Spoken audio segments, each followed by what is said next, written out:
কয়দিন ধরে এক নাগাড়ে এইভাবেই বৃষ্টি হচ্ছে। এদিকে ঘরে দুটো চালও নেই যে সেদ্ধ করে খাবো। এমন ভাবে চলতে থাকলে তো বন্যা হয়ে যাবে।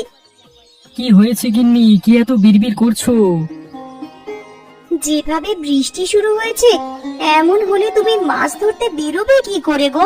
আর মাছ না ধরা হলে সংসার চলবে কি করে? ঘরে যে কিচ্ছুটি নেই।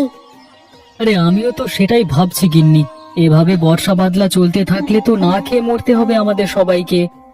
কাল বিল থেকে দুটো কলমি লতা তুলে এনেছিলাম। কাল কিছুটা রান্না করেছি আর আজকের জন্য রেখেছি, কিন্তু ঘরে যে কোনো চাল নেই যে রান্না করব। আশেপাশে দুই এক বাড়িতে গিয়ে একটু খোঁজ নিয়ে দেখো। আজকে আকাশটা মেঘলা হয়ে আছে, কিন্তু বৃষ্টি শুরু হয়নি এখনো। এর মধ্যে নদীতে গিয়ে জাল ফেলে দেখি মাছ পাওয়া যায় কিনা।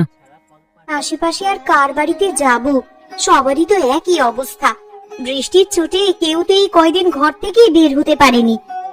তাহলে তুমি দুটো গমের আটার রুটি বানাও গিন্নি। আজকের রাতটা না হয় আমরা আটার রুটি আর এই কলমি ডাঁটা সেদ্ধ খেয়েই থাকবো। সে না হয় করলাম, কিন্তু যেভাবে বৃষ্টি শুরু হয়েছে, বানের জল ভেসে আসা শুরু হলে তো বন্যা হয়ে যাবে গো। তখনকার জন্যে ঘরে তো কিছু শুকনো খাবার মজুত রাখতে হবে। সেটাও তো আমিও বুঝতে পারছি। এভাবে চলতে থাকলে তো বন্যা হয়ে গেলে না খেয়ে মরবে। আমাকে আমার জালটা এনে দাও তো দেখি। আকাশ ভালো থাকতে থাকতে মাছ ধরতে বেরিয়ে পড়ি। ঘরে শুকনো মুড়ি আছে, দুটো চিবিয়ে যাও, না হলে পরে আবার খিদে লাগবে। না না, এখন আর কিছু খাবো না। দেখি কয়টা মাছ পেলে বাজারে নিয়ে বিক্রি করব। ওই টাকায় চাল আর কিছু সবজি নিয়ে আসা যায় কিনা দেখি। রান্নাঘরে দেখো, একটা ব্যাগের ভিতরে জাল রাখা আছে, সেখান থেকে জাল আর মাছ রাখার পাত্রটা নিয়ে যাও। ঠিক আছে, আমি তবে বের হলাম গিন্নি। সাবধানে যেও।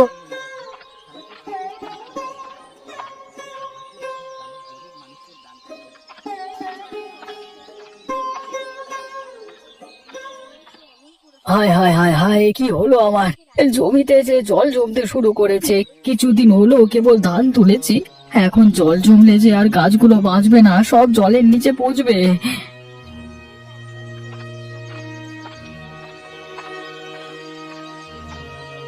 কিরে গোপাল, কি হয়েছে তোর?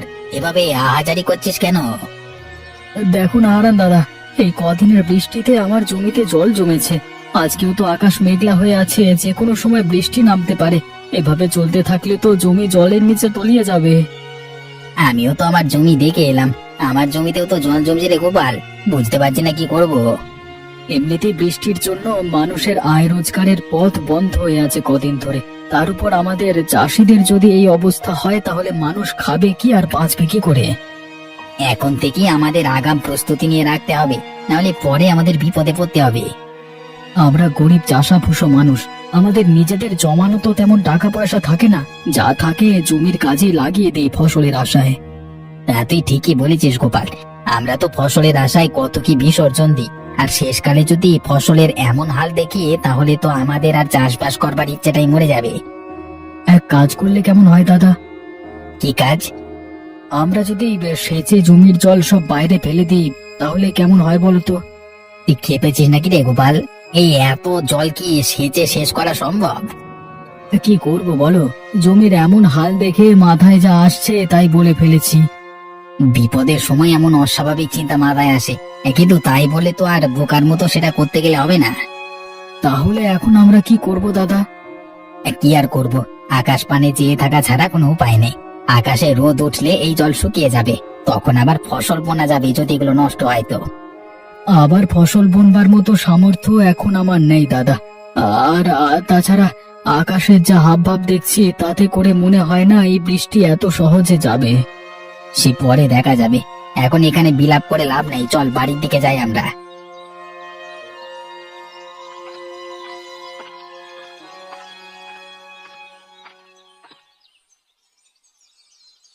একটু সুযোগ পেলেই হলো, এই মেয়ে কাদামাটি নিয়ে খেলতে বসে যাবে।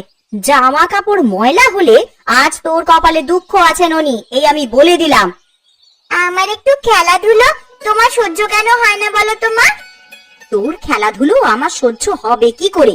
খেলা করতে গেলেই তো জামা কাপড়ে কাদামাটি মাখিয়ে আসিস। এই বৃষ্টি বাদলা দিনে আমি জামা কাপড় শুকাতে দেবো কোথায়? পরপর এত দিন বৃষ্টিতে আমি দুদণ্ড বাইরে বেরোতে পারিনি, আর কতক্ষণ আমাকে ঘরবন্দি হয়ে থাকতে বলছো তুমি? এই মেয়ের চোপা দিন দিন বেড়েই চলেছে। দিন দিন বড় হচ্ছিস আর আদব কায়দা সব ভুলতে বসেছিস দেখছি। মা, ও মা, আমার না খুব খিদে পেয়েছে, আমাকে কিছু খেতে দাও না মা। একটু আগেই না গুড়মুড়ি খেয়ে খেলতে বসলি, এখনই তোর খিদে পেয়ে গেল? অভাবের স্বভাব নষ্ট, কথাটা তো সত্যিই দেখছি। পেটের খিদে কি আর অভাব মানে বলো? আমার যে একটু বাদে বাদে খিদে পায় মা। গুড় মুড়ি যা ছিল সব তো খেয়ে সাবার করেছিস একাই, এখন তোকে আর কি খেতে দিই বলতো? ঘরে কিচ্ছুটি রাখার উপায় নেই তোর জন্যে। খাবার দেখলেই কখন খেয়ে শেষ করবি সেই চিন্তা তোর। এখন আমার খুব খিদে পেয়েছে, আমায় কি খেতে দেবে দাও। রান্নাঘরে পান্তা ভাত রাখা আছে তোর বাবার জন্য, সেখান থেকে কিছু ভাত নিয়ে খা, আর বাকিটুকু তোর বাবার জন্য রেখে দে। পান্তা ভাত কি দিয়ে খাবো মা? তরকারি কি কিছু আছে? না, পেঁয়াজ আর লঙ্কা দিয়ে ডলে খা, দুপুরে কচু ঘন্ট করে দেবো খন। শুধু পেঁয়াজ আর লঙ্কা দিয়ে কি ভাত খাওয়া যায় নাকি? তুমি আমাকে অন্য কিছু বানিয়ে দাও না মা। ঘরে আর কিচ্ছু নেই রে মা, এখন পান্তা ভাত খা, একটু বাদেই তো আবার দুপুরের রান্না বসাবো। রান্না হয়ে গেলে তখন আবার গরম গরম ভাত খাস। ঠিক আছে মা, তাই দাও তবে আমাকে। তুই রান্নাঘরে গিয়ে নিজে নিয়ে খা না, আমি দেখি কচুগুলো কেটে ফেলি। আর সাবধানে যাস, উঠানে আবার পা পিছলে পড়লে কিন্তু ব্যথা পাবি।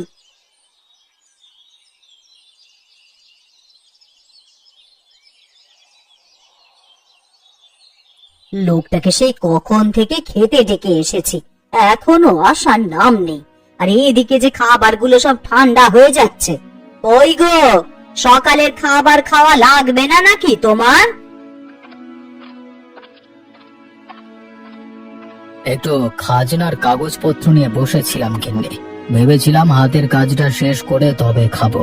তা তোমার জ্বালায় কি আর হলো? আবার ঠান্ডা হলে তো আবার বলবে ঠান্ডা খাবার খাবো না। তোমাকে নিয়ে আমার হয়েছে যত জ্বালা। আমার কাজ না মিটিয়ে সেখান থেকে উঠতে ভালো লাগে না। আরে জানোই তো টাকা পয়সার হিসাব কিতাব। হয়েছে, খাবারের সময় খাওয়া আর কাজের সময় কাজ। এত টাকা টাকা করছো, মরে গেলে এই টাকা খাবে কে শুনি? আমার টাকা আমি খেয়ে মরবো, কাউকে আমার টাকার ভাগ দেব না আমি। হয়েছে বাপু, হয়েছে। তোমার ওই কালো বাজারি টাকা নেওয়ার ইচ্ছে আমার নেই। দুবেলা দুমুঠো ভাত খাই, সেটাই আমার হজম হতে চায় না। আরে মনে রেখো, এই কালো টাকা দিয়ে কিন্তু সব আরাম আয়েশের জীবন পেয়েছো গিন্নি। গাঁয়ের মানুষদের রক্ত চোষা টাকাতে আমার আরাম আয়েশ ভালো লাগে না। তুমি ভালো করেই জানো যে আমি বিলাসিতা পছন্দ করি না। আর হতভাগাদের থেকে মেরে আনা টাকা তো আমাকে আয়েশ দিতে পারে না। খেতে এসে তোমার নীতি কথা শুনেই তো পেট ভরে যায় গিন্নি। এতই যখন মায়া হয় তখন যাও না, একটা ধর্মশালা খুলে বসো। সেটা পারলে তো ভালোই হতো। জীবনে তোমার সাথে থেকে যে পাপ কামিয়েছি, তার বদলে কিছুটা পুণ্য যদি পেতাম। আমায় কি খেতে দেবে না নাকি নাকি এভাবে খোঁচা মেরে কথা শোনাতে থাকবে? তাহলে আমাকে ডাকবার কি দরকার ছিল শুনি? দিচ্ছি, খাবার খেতেই তো ডেকে এনেছি, তা তুমি তো শুরু করলে।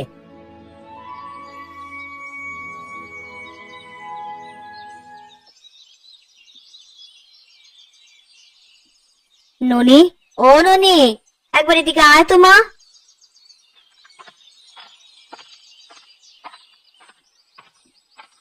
কি হয়েছে মা, আমায় ডাকছো কেন?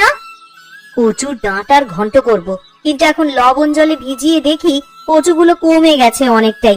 এইটুকুতে সবার তো খাওয়া হবে না রে। এখন আমায় কি করতে হবে সেটা বলো। তুই ঘরের পেছনে গিয়ে কটা কচুর ডাঁটা তুলে আন দেখি মা। ওরে বাবা, আমি পারবো না ঘরের পেছন থেকে কচু আনতে যেতে। ওইগুলো ধরলে আমার হাত চুলকাবে। হাতে প্লাস্টিক বেঁধে তুলে নিয়ে আয় মা, না হলে দুপুরে তরকারি যে কম পড়ে যাবে। বিকেলে আবার গয়া পিসির বাড়িতে যাব, তখন পিসির জন্য তো একটু কচু ঘন্টের তরকারি নিয়ে যাব ভেবেছি। গয়া দিদার বাড়িতে যাবে মা? হ্যাঁ রে মা, অনেকদিন হলো পিসির দেখা নেই, তাই ভাবছি একবার গিয়ে দেখা করে আসি। বেশ, তাহলে আমিও যাব। আমি এক্ষুনি কচুর ডাঁটা তুলে আনছি মা।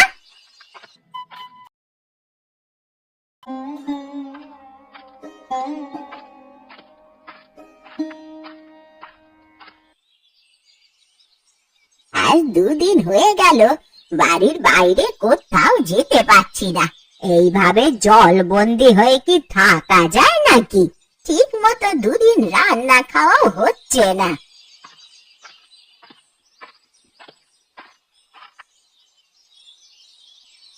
কি গো পিসি, তোমার বাড়িতে যে বানের জল উঠেছে, সারা উঠোন তো জলে ভরে গেছে গো। এই জন্যই বুঝি দিদার দেখা নেই আজ কদিন ধরে। ওরে তোরা আস্তে আস্তে আয় এদিকে, দেখে শুনে পা ফেলিস, আবার উঠানে পা পিছলে জলে পড়ে যাস নে তোরা। তা এইভাবে জলবন্দি হয়ে আছো, আমাদের একটা খবর দিলেও তো পারতে পিসি। খবর দেবো কি করে লছুরি? দেখতে পাচ্ছিস নে জলে আমার উঠোন একেবারে ডুবে আছে। এই হাঁটু জলে নেমে আমি এখন তোদের খবর দিতে যাব? খবর না দিলে আমরা কিছুই জানতে পারবো না তো।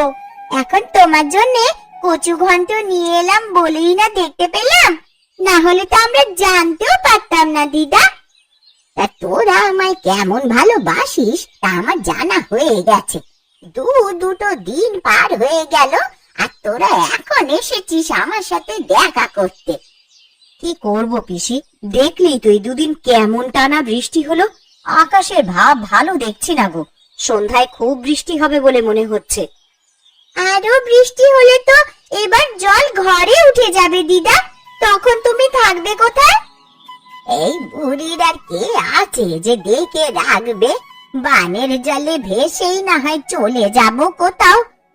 ছি ছি পিসি, এসব কথা কখনো মুখেও আনবে না। আমরা সবাই আছি তোমার পাশে। আবহাওয়া বেশি ভালো দেখছি না, তুমি বরং আমাদের সাথে আমাদের বাড়িতে চলো পিসি। হ্যাঁ দিদা, আমাদের সাথে চলো। এই বিপদে তোমাকে একা রেখে যেতে পারবো না আমরা।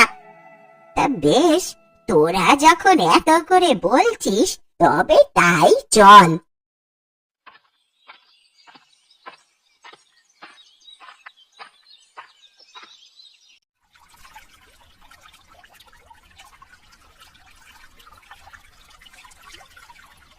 ভাগ্যিস কিছু শুকনো খাবার এনেছিলে, না হলে তো আমাদের দুর্ভোগের শেষ ছিল না।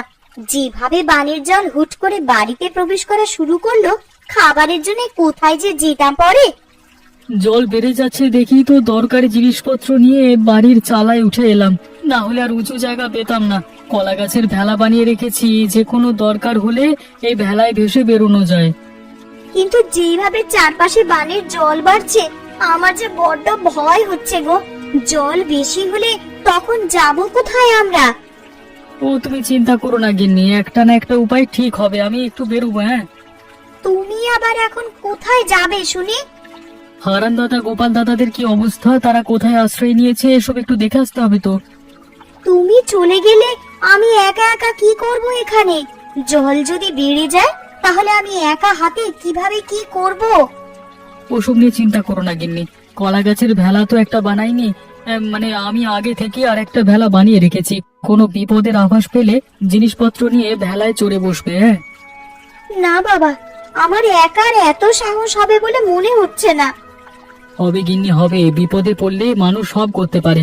ভাবছি সবাইকে নিয়ে মোড়লের বাড়ি যাব কিছু সাহায্যের জন্য, আর সাথে করে জালটা নিয়ে যাব। বানের জলে ভাসা কোনো বড় মাছ পেলে ধরবো। মানুষ বাঁচবে কি করে তাই ভেবেই মাথা খারাপ হয়ে যাচ্ছে, আর তুমি কিনা বানে ভাসা মাছ ধরবে? হ্যাঁ গো হ্যাঁ গিন্নি, যদি ভালো মাছ পাই তবে আমরা সবাই মিলে সেটা তো খেতে পারবো। কারোর কাছে যে খাবার জিনিস তেমন কিছু নেই। তা তুমি ঠিকই বলেছো, এই সময় তো নদী নালা সব ডুবেছে, বড় বড় মাছ এখন বানে ভেসে আসবে। আমি জালটা নিয়ে একটু ঢু মেরে আসি আর দেখে আসি সবার কি অবস্থা। ঠিক আছে, সাবধানে যেও আর তাড়াতাড়ি ফিরে আসবে কিন্তু। ঠিক আছে গিন্নি।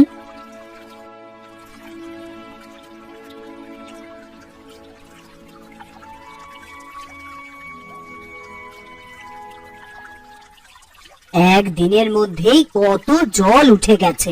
এইভাবে বানের জল আসতে থাকলে তো সারা গ্রাম জলের নিচে চলে যাবে।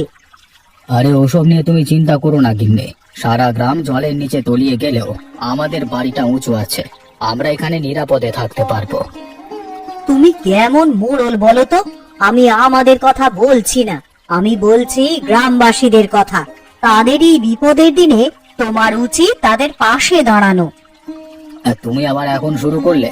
দেখছো বানের জলের জন্য সবাই ঘরবন্দি হয়ে আছে, তার মধ্যে তুমি বলছো আমাকে মানুষের খোঁজ নেওয়ার জন্য। সব সময় নিজেরটাই বুঝলে তুমি। তোমাকে যে কে মোড়ল বানিয়েছিল? আমাকে গ্রামের লোকেরাই মোড়ল বানিয়েছিল, কিন্তু আমার ভালো তো তোমার হজম হবে না।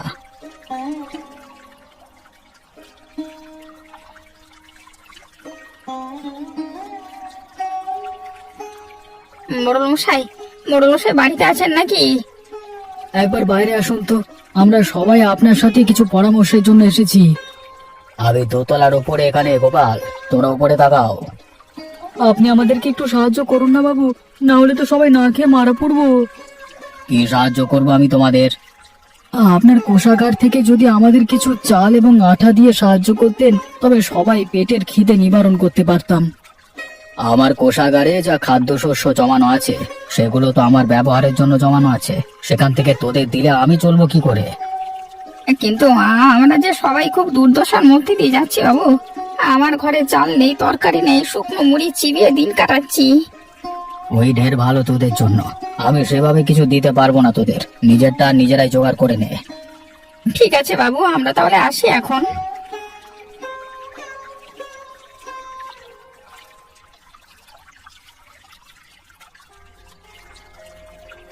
ওমা মা, দেখো দেখো, কত বড় একটা মাছ দেখা যাচ্ছে বানের জলে। আরে তাই তো রে, এমন বড় মাছ তো আমি আগে কখনো দেখিনি। এটা কি মাছ গো পিসি? দেখে তো মনে হচ্ছে বিশাল একটা কাতলা মাছ হবে এটা।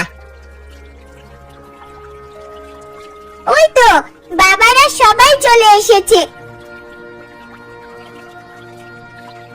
বাবা জানো, এই বানের জলে বড় একটা কাতলা মাছ ভাসতে দেখা যাচ্ছে। কি গো, কোনো সাহায্য পেলে মোড়লের কাছে? না গো গিন্নি, মোড়ল আমাদের কোনো সাহায্য করতে রাজি হলো না। এখন এই বিপদের দিনে আমরা যে কি করব? ঘরে যা ছিল সব তো প্রায় ফুরাবার পথে। এগুলো ফুরিয়ে গেলে খাবো কি আমরা তখন? তোরা মাছ ধরা শুরু কর। বড় কাতলা মাছ দেখা যাচ্ছে বানের জলে। ধরতে পারলে বিক্রি করে অনেক টাকা পাওয়া যাবে। তা তুমি মন্দ বলনি পিসি। ওই যে বাবা, দেখো কত বড় একটা মাছ। এমন মাছ আমি জীবনেও কখনো দেখিনি। তুই দেখবি কি রে? আমরাও যে এমন বড় মাছ আগে কখনো দেখিনি। এই মাছ আমাদেরকে ধরতেই হবে, যে যা পারো তাই নিয়েই চলো। আমরা মাছটা ধরবার চেষ্টা করি, আর আমার কাছে জাল আছে। তবে চলো মাছটার পিছু করি।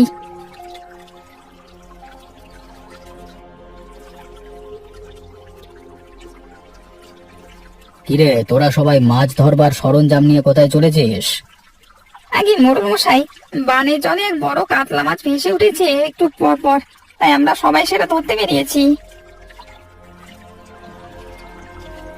ওই তো মাছটা আবার ভেসে উঠেছে। আরে সত্যি তো, মাছটা যে অনেক বড় দেখছি।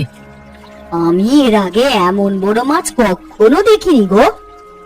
কুবে তুই জাল ফেল, আমরা বল্লম ছুঁড়ে মারি, দেখি কোনোভাবে মাছটাকে ধরা যায় কিনা। ধরা যাবে মানে? এক্ষুনি ধরে ফেলবো, আমি এই জাল ফেললাম।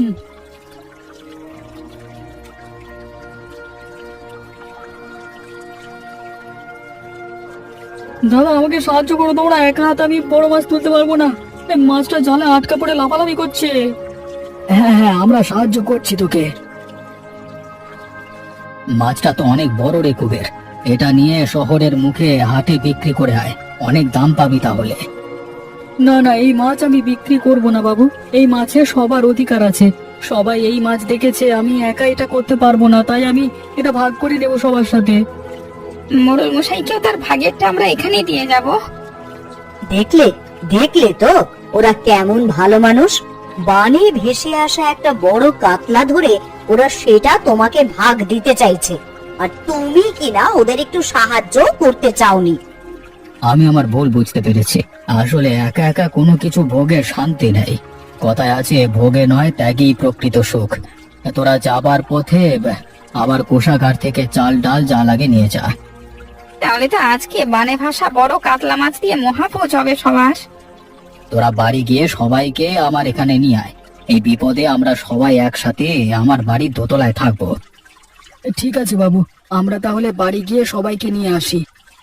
মাছটা আপনার বাড়িতে রেখে যাই, এসে না হয় রান্না বান্নার আয়োজন করা যাবে। হ্যাঁ।